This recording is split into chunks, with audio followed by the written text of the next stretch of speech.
नमस्कार, मी रुचिता. अॅग्रोन मध्ये आपल्या सर्वांचं स्वागत. आपण आजच्या अॅग्रोन शेत मार्केट पॉडकास्ट मधून महत्वाच्या 5 शेतीमाल बाजाराचा आढावा घेणार आहोत. आज आपण सोयाबीन, कापूस, मेथी, भेंडी आणि मूग बाजाराची माहिती घेणार आहोत. देशातील बाजारात सोयाबीनच्या भावात अनेक ठिकाणी काहीशी सुधारणा पाहायला मिळाली. बाजारातील आवक कमीच होती. सोयाबीनचा भावही टिकून आहे. त्यामुळे प्रक्रिया प्लांट्सने सोयाबीन खरेदीचे भाव 5,450 ते 5,550 रुपयांच्या दरम्यान काढले होते. तर बाजार समित्यांमध्ये सोयाबीन सरासरी 4,800 ते 5,200 रुपयांच्या दरम्यान विकले जातात.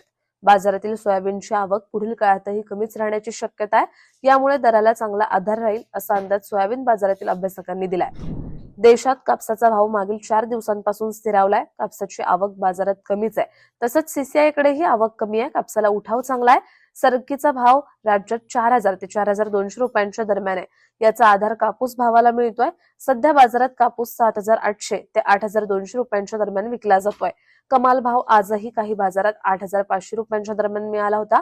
बाजारातील कापसाची आवक कमी राहून दराला आधार मिळेल असा अंदाज कापूस बाजारातील अभ्यासकांनी व्यक्त केलाय. राज्यातील बाजारात मेथीचे भाव दबावतच आहेत. बाजारातील आवकही आज जास्त होती. आवकेचा दबाव भावावर दिसून येतोय. सध्या मेथीला बाजारात शेकडा 400 ते 600 रुपये गुणवत्तेप्रमाणे दर मिळतोय. तर प्रति क्विंटल सरासरी 600 ते 1,200 रुपये भाव आहे. राज्यातील बहुतांश बाजारांमध्ये मेथीच्या आवकेत वाढ दिसून आली आहे. पुढील काळात आवक आणखी सुधारू शकते. यामुळे दरात काहीसे चढ उतारही दिसू शकतात असा अंदाज भाजीपाला बाजारातील व्यापारी आणि जाणकार शेतकऱ्यांनी व्यक्त केलाय. राज्यातील बाजारात भेंडीच्या भावात काहीसे चढ उतार दिसून आले होते, पण मागील काही दिवसांपासून भेंडीचे भाव टिकून आहेत. बाजारातील भेंडीची आवक कमीच आहे. सरासरीपेक्षा आवक कमी असल्याने दर टिकून राहण्यास मदत होतीये. सध्या बाजारात भेंडीला प्रति क्विंटल सरासरी 3,000 ते 4,000चा भाव मिळतोय. काही बाजारांमध्ये कमाल भाव 4,500 रुपये मिळालाय. बाजारातील भेंडीची आवक पुढील काही दिवस स्थिर दिसू शकते.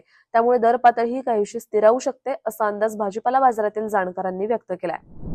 देशातील मुगाचं उत्पादन यंदा कमी झाल्याचा अंदाज येतोय, परंतु मुगाचे भाव कमीच आहेत. बाजारातील आवक सरासरीपेक्षा कमी आहे. मुगाला उठावही चांगला आहे. असं असलं तरी मुगाच्या भावाला याचा आधार मिळताना दिसतोय. सध्या बाजारात मूग सरासरी 6,400 ते 7,000च्या दरम्यान विकला जातोय. तर हमी भाव 8,768 रुपये. म्हणजेच मुगाची विक्री हमी भावापेक्षा कमी भावात करावी लागते. याचा शेतकऱ्यांना फटका बसतोय. मुगाचे भाव पुढील काही आठवडे दबावातच राहू शकतात असा अंदाज मूग बाजारातील अभ्यासकांनी व्यक्त केलाय. दररोज संध्याकाळी 5 वाजता आपण 5 महत्वाच्या शेतीमाल बाजाराचा आढावा घेत असतो. त्यामुळे अॅग्रोवनला सबस्क्राईब आणि फॉलो करायला विसरू नका.